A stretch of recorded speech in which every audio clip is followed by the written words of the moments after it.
Hey friends, you hear it referenced all the time in sermons and in worship songs, this concept that as Christians, we have been given a new name.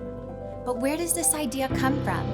To answer that, we have to go back, like way, way back, to Old Testament times when it was common for people to enter into something called covenants.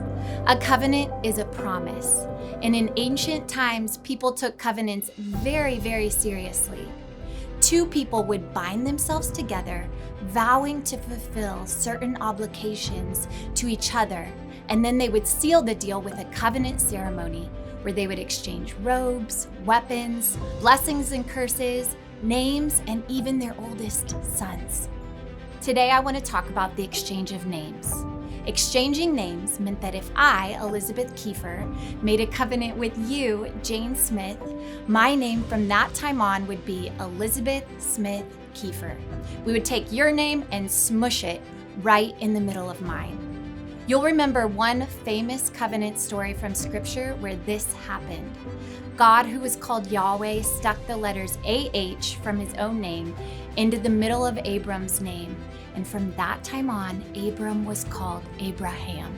They were in covenant with each other. So what's the application for us today? Well, Scripture says that because of Jesus, we have entered a new and better covenant with God, which means we can expect to have that same covenantal exchange with him.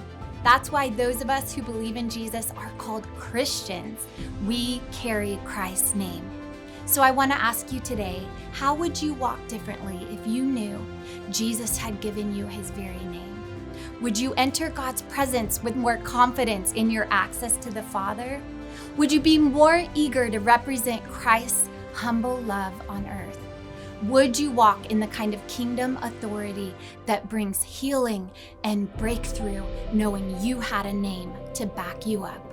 Jeremiah 14:9 says, "Yet you, O Lord, are in our midst, and we are called by your name. Father, may we know our names."